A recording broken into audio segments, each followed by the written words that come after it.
પહેલાં તો જય દ્વારકાધીશ બધાને. મારું નામ પરમાર હિમાલય. હું દ્વારકાના ચપ્પર ગામેથી આવ્યો છું. જેમ કહેવાય ને કે એક પુસ્તકનો ખ્યાલ તેની અનુક્રમણિકા પરથી આવી જાય છે, તે જ રીતે હું ઘણી બધી સ્કૂલોમાં અભ્યાસ બાદ અહીં આ સ્કૂલમાં આવ્યો. ત્યારે મને સરે આખા દિવસના શેડ્યુલની વાત કરી કે આ રીતનું અમારું આખા દિવસનું શેડ્યુલ છે. તો શેડ્યુલ જોઈને જ મને આ સ્કૂલ એ પસંદ આવી ગઈ હતી. ત્યારબાદ સર અમને હોસ્ટેલે લઈ ગયા.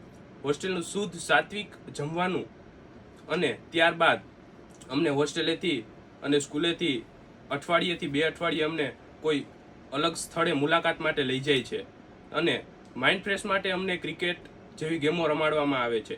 દર રવિવારે આનું પ્રોગ્રામ કરવામાં આવે છે. અહીં આ સ્કૂલમાં જે લોકોની આર્થિક પરિસ્થિતિ નબળી હોય છે તે માટે પણ સ્કૂલનું બહુ સારું જ કહેવાય. કારણ કે મારા પપ્પા પણ ખેતી જ કરે છે, મારી પરિસ્થિતિ પણ નબળી જ છે, તો પણ ઓછી ફ્રીએ સારું શિક્ષણ આપવામાં આવે છે. અને જે આપણે બપોર પહેલાં જે એનો અભ્યાસ કર્યો હોય છે તે બધું જ ડાઉટનું સોલ્યુશન બપોર પછીના સેક્શનમાં કરવામાં આવે છે. બસ આ જ રીતે મને આ સ્કૂલ પસંદ આવી. તેથી જ કહેવાય છે કે અર્થ છે તો બધું જ શક્ય છે.